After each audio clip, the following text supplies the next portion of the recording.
and the best of creation. He is, of course, Muhammad Mustafa Rasulullah sallallahu alaihi wasallam. Beloved listeners of Radio Ramadan, Assalamu alaikum wa rahmatullahi wa barakatuh. It is that time of day again. It's 5 p.m. or just gone 5 p.m. and it's time for another drive time. So strap yourselves in. It's going to be an exciting ride. And I mean it's going to be exciting because today's guest is no stranger to breaking barriers. In fact, she laughs in the face of barriers and continues to smash every glass ceiling above her. To say that her rise has been meteoric would be an understatement, and it's probably fair to say that she is perhaps the leading role model for young Muslim women here in Britain and beyond. She's the youngest, first Scottish, first female, and recently secured her second term unopposed as Secretary General at the Muslim Council of Britain. I am talking about, of course, the inimitable Sister Zara Mohammed. Assalamu alaikum. Walaikum assalam. Thank you for that very, very, very wonderful introduction. I don't think I'm worthy of it. That's quite a big portfolio. Well, it's all true, right? I mean, second term unopposed. That must be pretty satisfying. Well, maybe they were smart and they just thought, gosh, who'd want to do that job? That's a big job to do. No, I feel very, very humbled and blessed, and to be given another 2 years to hopefully make a bigger difference, inshallah, is always a great thing. But yeah, it's inshallah. Hard work. Mashallah. I mean, superb achievement. I mean, just to get it the first time, but to secure a second term is incredible. So thank you so much for joining us today on Ramadan Radio, Zara. First of all, how is Ramadan in the Muhammad household? Well, if I was there long enough, I am currently in London and I've started all of my iftar tours around the country. So if you're looking to feed a Secretary General, do let me know. But no, it's one of those things. I mean, I was quite grateful that I was home for the first few days, and we were having 6:30 fast, which was quite unbelievable. I think all we remember is those days. In Scotland, it was up to 10:30. Oh wow! So it just felt like and then the clocks have changed a bit, but it's been really, really nice. And I think it's just that getting into the routine of fasting, and it's but there's something, just such an aura and such a blessing in this month. You can't really put your finger on it, but it does feel like a very special time. So absolutely. We always say we're grateful to be alive for another Ramadan. Totally divine. So just a quick recap on what the MCB does. It's the UK's largest Muslim umbrella organisation with over 500 members comprising mosques, schools, charities and networks. And the mission is to empower Muslim communities to realise a cohesive and flourishing British society. And you, of course, are the leader, the figurehead, whatever you want to call it, but the person at the top.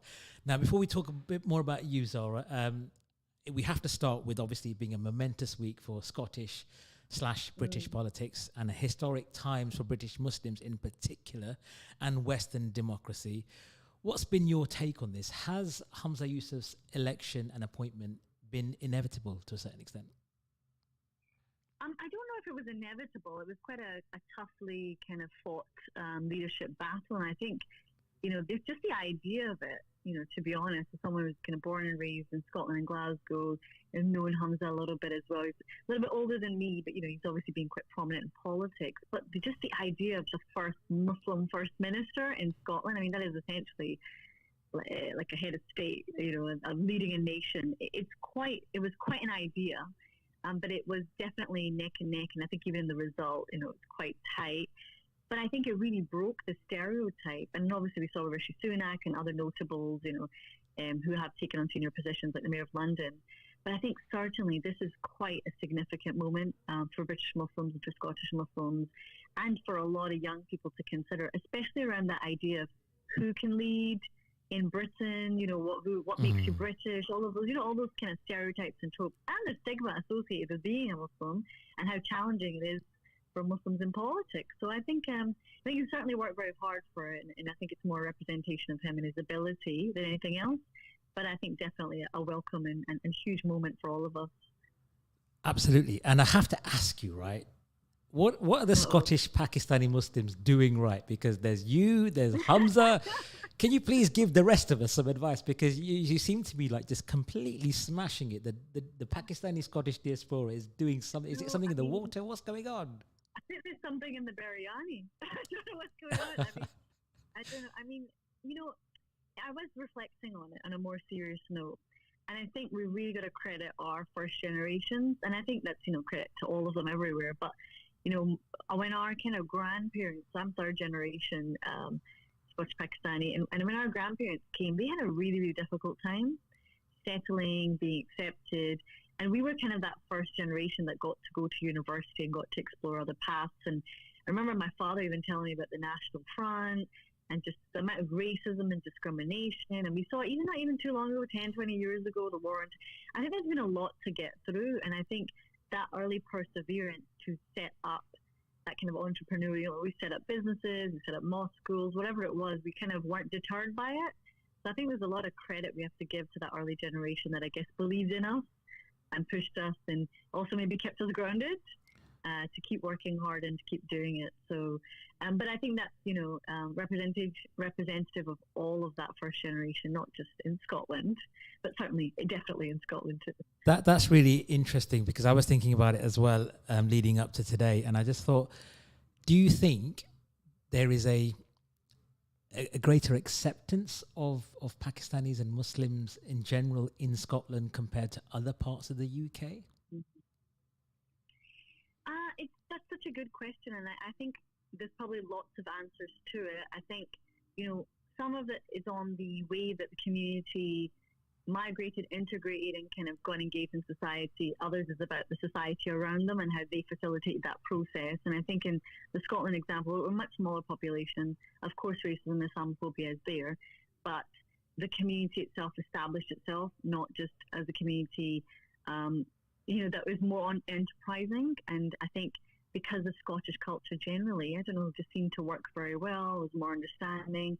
There was still that challenge and still those barriers, but I think there was certainly more of an uptake. Personally, I still live in Glasgow, haven't moved to London.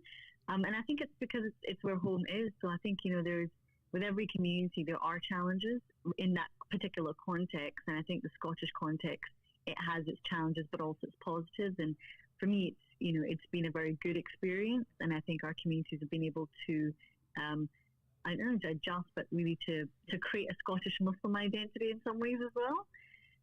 But yeah, no, I think it's always a mixed bag. You'll have people with really difficult experiences and all the rest of it too. And I think that's maybe similar across the UK. Different communities, how they've migrated and what they've come up against when they've done that. And I think the politics is also really important. And when we see with not just Hamza, but Anas Sarwar as well, and Bashir Maan actually, who passed away not that long ago. He was the first Muslim councillor in the UK from Glasgow. And his story of migration was phenomenal in the 50s and the 60s as a peddler first, and then became a councillor and all these other kind of notables. So there's definitely a spirit, I think, of resilience and determination that needs to be kind of called upon to do these things. Incredible. Well, I hope that the community continues to blaze this trail for a long, long time to come. Right, enough about Hamza. Let's talk about you. Second term, okay. Congratulations, unopposed. That's obviously a very strong, visible confidence in your leadership. Were you somewhat surprised? You never know with these things what's going to happen and how it's going to play out. All I did was I just, made the intention after a challenging 2 years, very rewarding, very challenging 2 years. I said, okay, Allah, You say challenging with a kind of, because I can see you on screen, but you can't see me. So there was a bit of it's probably more challenging than it was rewarding. Am I right to say? Well, you know what these things are like, we always see the glamorous stuff and we see the good photos, but there's a heck of a lot to do. When you're running an organization, 25 years in, alhamdulillah, we reached our 25-year anniversary on the shoulders of giants. A lot of people have come before me, really pioneered change, but also in a climate in which Muslims find themselves, which is particularly challenging, both at a political level, at a socio-economic level. 50% of Muslims in this country are under the age of 25. 40% of Muslims are in the most socio-economic deprived areas. And then we've got real challenges at our doorstep. And then, there's quite a lot to do at running the organization and being engaged with members and, staying in one piece. I think it was, in some ways, a really steep learning curve for me. And half of my term in the first term was during the pandemic. So I didn't really get to meet people for some part of it. I think if you think about it, and that's the nature of leadership, and it's actually such a big test. So you should never seek it for a reason, because it comes with and then, there's times when people will be upset with you or unhappy or challenging and all the rest of it. And not everybody can see the journey, and that's part of it. So, and that's fine. Yeah. Anyway, long story short. On that, because it obviously very challenging.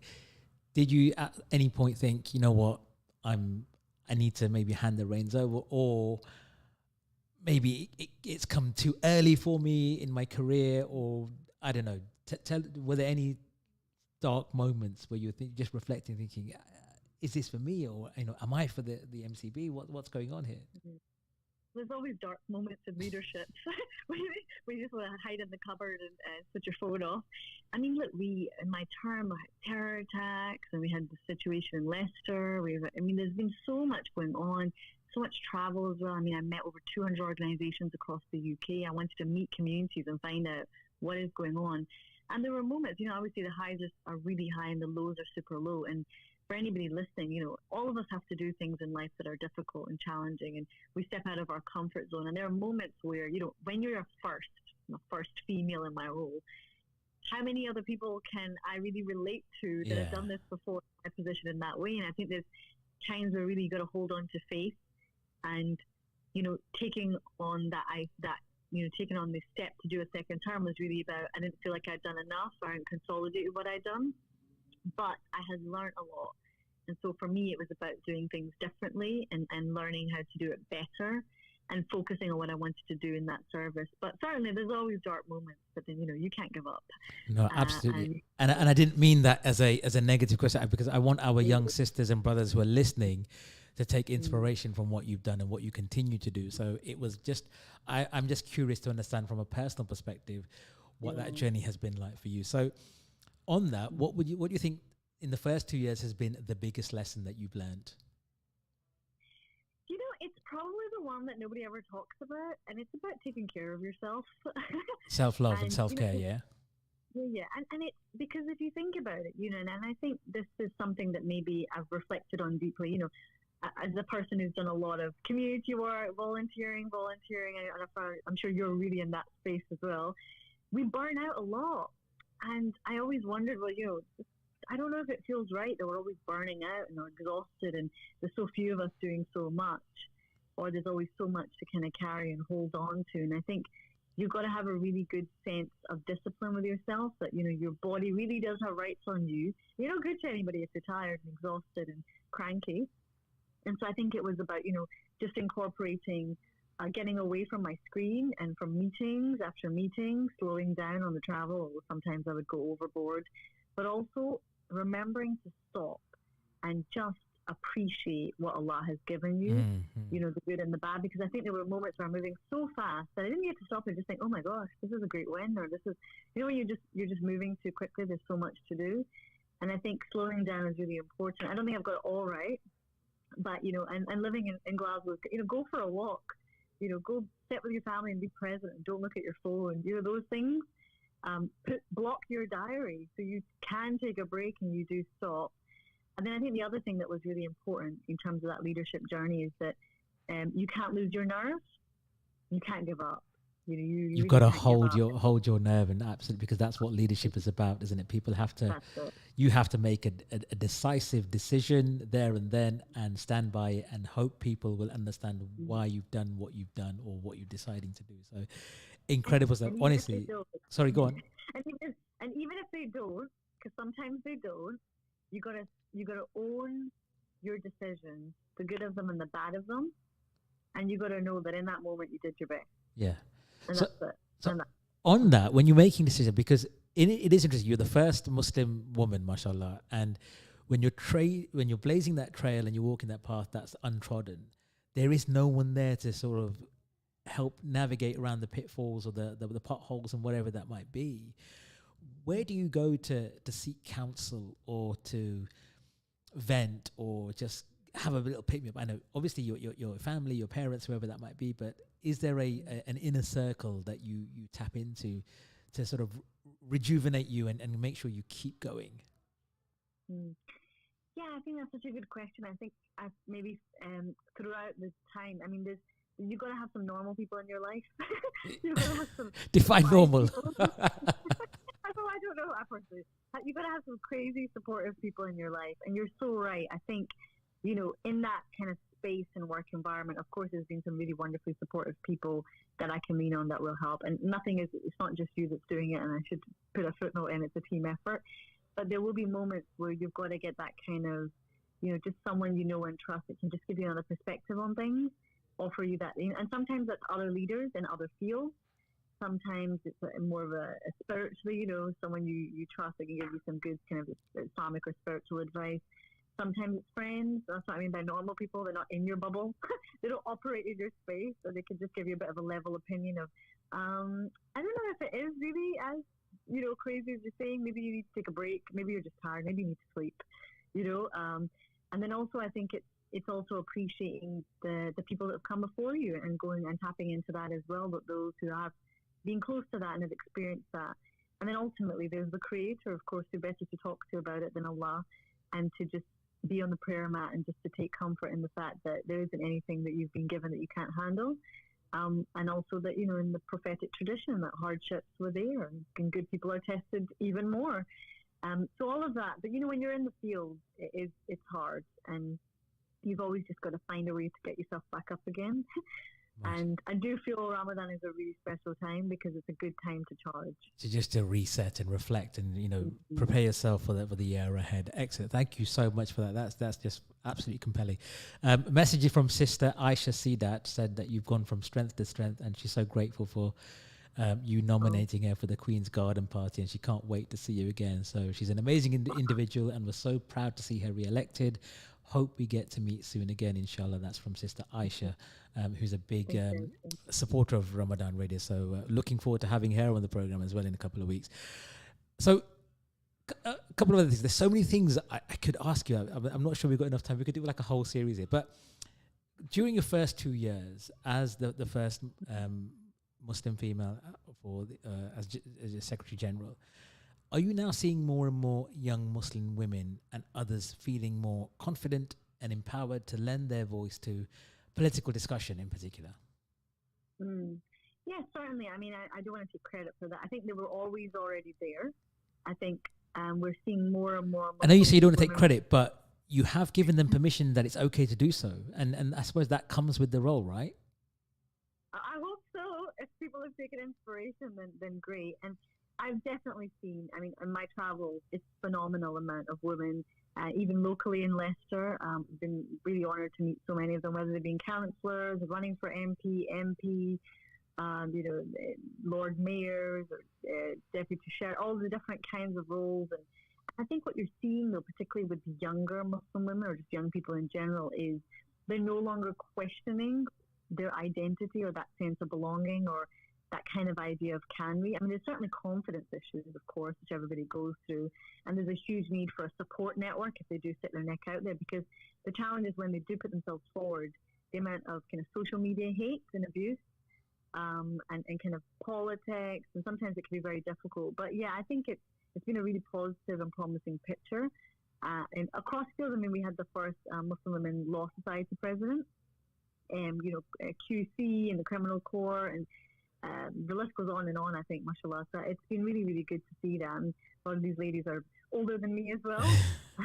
But for the youngsters, certainly, I mean, I do make it my own kind of, I make time to go visit school. I think that's really, really important. But also, I visit, some of our more community aunties. Can I say aunties? Is that okay?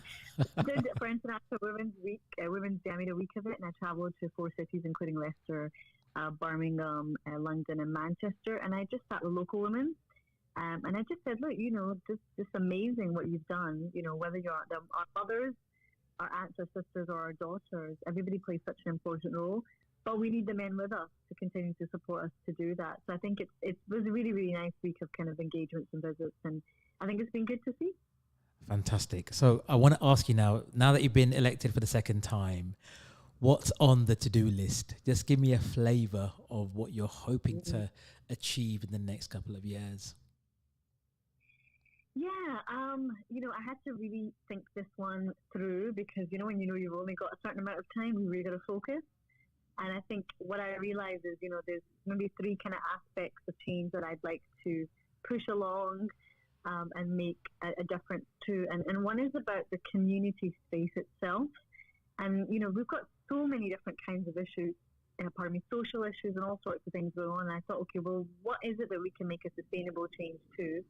And we're hoping, inshallah, to, in 2024, launch a kind of good governance project or program, which is really about how do we kind of level up our institutions, our Muslim and Islamic organizations across the country, and kind of really offer, like, what are the best in terms of standards, inclusion, diversity, education, young people, access, all these different things, and really get a kind of sense of what we as communities, what are our values and what are we working towards. And I think the MCB kind of bringing mosques and other institutions on board to help steer that work with a collective kind of buy-in will really help, because I think, our mosques, our masajid, our community organizations play such an important role in taking care of so many different parts of our community. But they have got challenges, and those challenges need to be overcome together. So that's one aspect. I think the second aspect is around, the stats, both around, hate crime, social mobility, the discrimination. I think tackling Islamophobia continues to be a huge part of our work. Not just raising awareness, but, getting a definition adopted. I mean, just 2 weeks ago, we were in Parliament on the UN Day to Combat Islamophobia with representatives of all political parties in attendance supporting that. That was a really huge kind of historic day, the inaugural UN Day. But I think we're going to push that work on Islamophobia and hate crime. And then I think also on the latent health inequality. So think about it, Muslims in terms of health inequality, education inequality, the social mobility, those kinds of things, the discrimination in the system that does that, looking to target that. And then I think the third area, I mean, there's lots and lots, so I'll keep it short. The third area is all about young people and young leaders in particular. And it's inspiring confidence in our young people who may not want to go to the mosque, who may not want to volunteer. They may even still be struggling with themselves and their own sense of identity or belonging or self-worth. It's a difficult place out there, and even getting a job as a young Muslim, it's still difficult.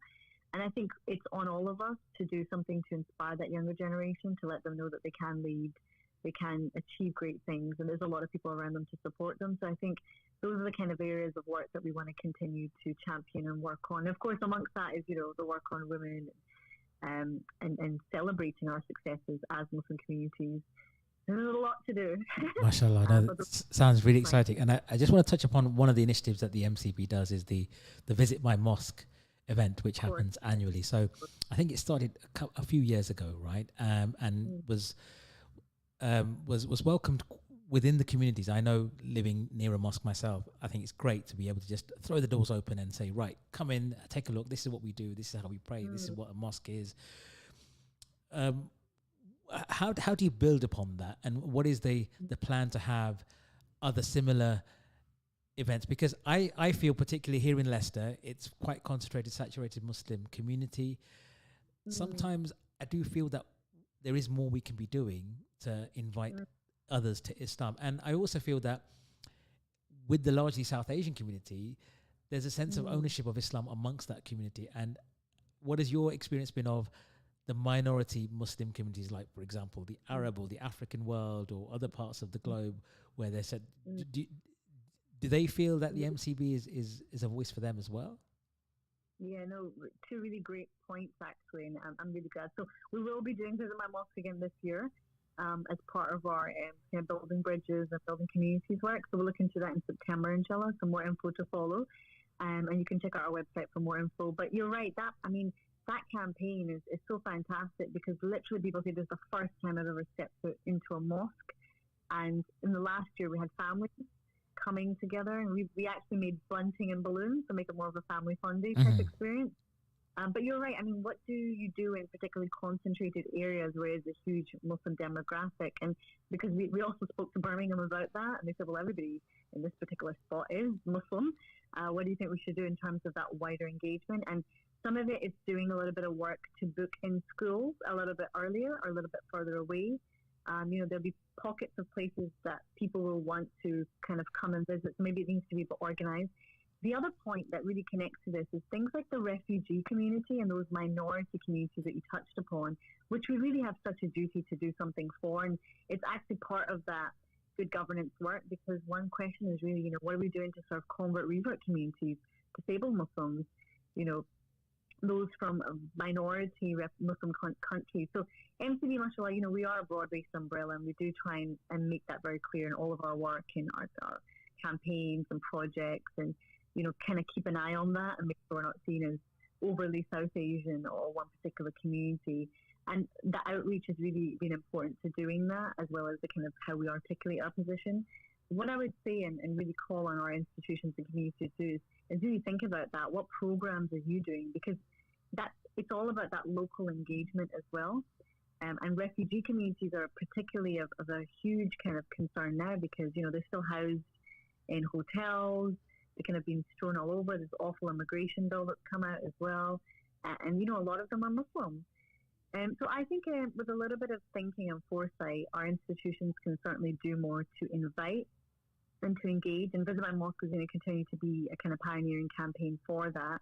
But we are looking to do other initiatives around the year, led locally, in which we can engage and really find out how can we better support those other communities. But you're spot on. It's definitely something on our radar. Fantastic. Well, we've got another text come in for you, Zara. This is from Kirk Master. He's saying, Salams. I met Zara when she came to Leicester to speak to the community about the troubles that we experience. And he said he was very impressed with you and keep up the good work.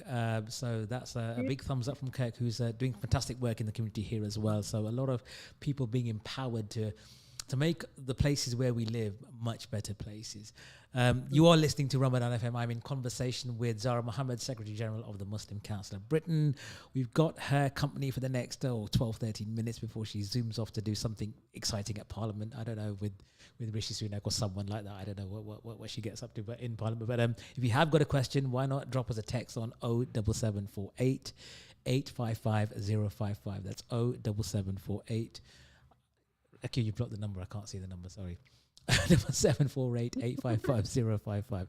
And just a quick reminder that we at Ramadan Radio are supporting Leicester Hospital's charity. This year's appeal is to raise money for a spiritual care centre that's going to benefit all of the multi-faiths here in our beautiful city of Leicester. So please visit lhcharity.org.uk to make your donation. Okay, so Sister Zara, okay, I've lost my train of thought now, so just bear with me. This is the problem when you get my age. It's just, Thank you, Esther. I was thinking, oh my gosh, is there going to be a hard question coming No, I know. I'm no journalist, so you're not going to get the Jeremy Paxman treatment off me, thankfully. And maybe that's why you agreed to come on Ramadan FM, because you're not going to get a tough right. Great show last year. We had such a nice conversation, and I loved it. But what do you want your legacy to be? So when, 10, 20, 25 years down the line, when you become Prime Minister of the UK or whatever it is you're doing, or like, UN Secretary General, what do you want your legacy to be as far as MCB is concerned? A hard question, Irfhan. I mean, I find, the whole idea of legacy, the kind of legacy questions are so difficult and daunting because, they're frightening in some ways. You never really know, right?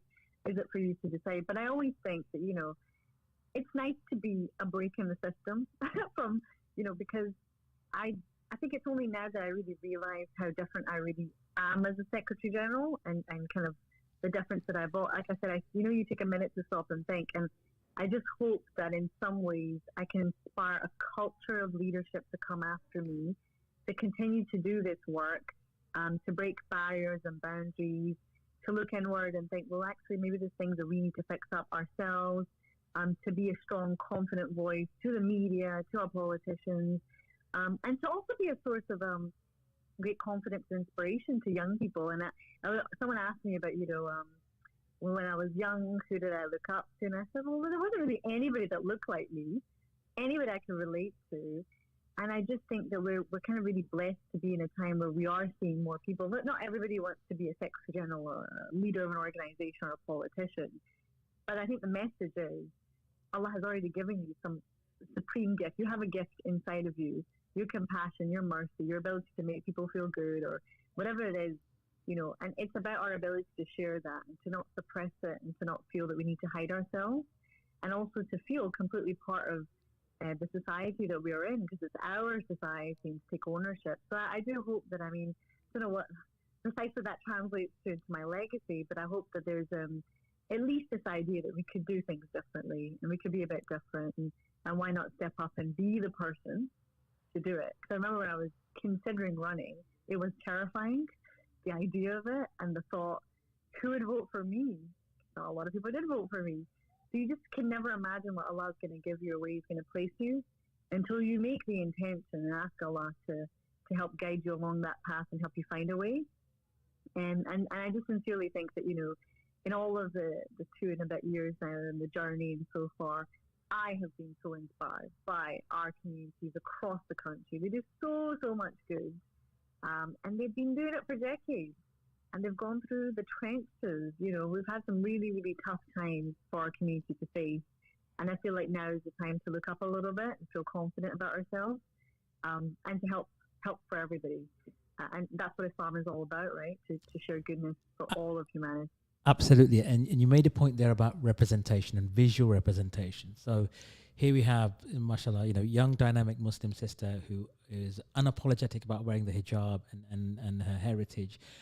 We now have Brother Hamza Yusuf, a Scottish Pakistani kilt-wearing Muslim who's going to be leading the assembly. And for me personally, being born and bred in Leicester, son of a Ugandan immigrant who was thrown out of his country, this concept of identity is something that I've struggled with. I think a lot of people struggle with, but it seems that both you and Hamza are very firm in who you are, and you are very, I don't want to say open, but you're saying, right, this is who I am, this is how I look, this is what I believe in, and you either take it for what it is or you don't.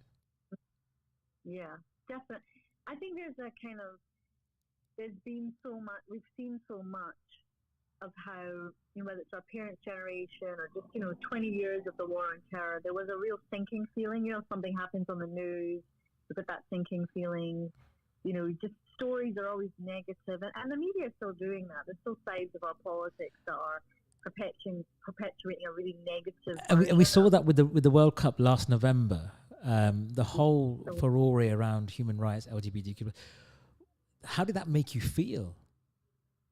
Well, it's this double standard and this kind of idea that, we've got the different treatment for Muslims, we're securitized, we're this and that. And I think you just and I think that was also the impetus for why I wanted to run as well, was that it's about time now we can kind of shape or try and take control of this narrative. And if you recall, back in the day when it was the spokespeople that they would choose to be on the news for Muslims were not really people that we wanted to represent us, or had coherent views and all the rest of it. So I think that confidence is needed, but it can only have come as a result of all the endurance that we have faced as communities. And I think now more than ever, it's about, as you said, offering a kind of optimistic future. Still going to be challenging, and there's still a long way to go, and there's still a lot to do. But I think we all have to offer a confident future and something that people can look forward to. And I think as Muslims, to continue to celebrate, we have so much to be grateful for. And it's easy to get caught up in the negativity and things that are shared on WhatsApp and, en masse, and, gets very depressing. But look at the Turkey and Syria earthquake. How much was raised just by Muslims in the first week alone? Absolutely. Millions. Of phenomenal. So when things happen, we really do come together. And I know we're the most generous, the most kind, and the most lovely in Ramadan. Alhamdulillah. Alhamdulillah. So now is the time, I think, for us to really reflect and think about what is our role and how we're going to do it. And I say to communities that I visit, I said, I can't do this job without your help. I really can't. I'm just one person. And whilst I'm up there doing these things and attending these events and speaking and the breaking news story, having the confidence that communities are supporting me and they're behind me, and every single person, that's honestly what keeps me going. Because you'll know, Irfhan, this is not for the faint. Absolutely not. And it's that that empowerment that helps you to, you've got that permission from them to go ahead and do it. Zara, thank you so much for joining us. I know you've got to shoot off, but before you do, I want you to give a final message or a comment to our young brothers and sisters who are listening, maybe thinking, right, you know what, this sister, there's something about her, I want to be like her. Oh gosh. Okay, bismillah. Well, what I would say is that, look, for all the young people listening, for every one of us is going to go through a journey, and you're going to face the highs and the lows of that journey. And for a long time, you're going to be figuring out what on earth it is you're supposed to do with yourself. I think I still am figuring that out myself. And what's so wonderful about the journey is that's what makes you. It's not the end result, but it's who you become in the process. That's the most important part of this. And my advice is to really assess the people around you and whether they're encouraging and pushing you to do better and to be more. Consider the voice in your head and the attitude that you have to problems and the good things that come your way. And finally, think a little bit bigger for yourself. Even if you're from a small place in the city, or nobody that you know has ever done anything else, or whatever it is that you feel is a block to you, just think a little bit bigger and see yourself in a different life. That maybe that all things are possible. And I think in my own story, I didn't want to become a secretary general. I didn't even know what that was. Some people may still not know what exactly it is that I do. But I'll tell you one thing, that, once you're really living for a purpose, there's a lot of courage, strength, change, and development that comes with it. And I would certainly say that, volunteer, get involved, support the local community, and be good ambassadors, not just for the faith, but for society. Because I think that's what we need. We need courageous young people who come forward and really help out. Because our institutions can't do it without you. I don't want to be just the first and the youngest. I think I need a few more people to help me out. Thank you so much. And on that note, I'm just going to say we're inviting you back on Ramadan FM next year, inshallah, because we want to hear how, year 3 next year or year 4? Well, I will be still the Secretary General, so inshallah I'll be happy to make that commitment. Brilliant. I want to wish everybody in Leicester an absolutely lovely iftar. And thank you for all the love, du'as, and support. And I'll be back again soon. MashaAllah. Okay, well, listen, have a great iftar today. Remember us all in the du'as, inshallah, and have a fantastic remainder of Ramadan. And thank you once again for joining us as today's guest.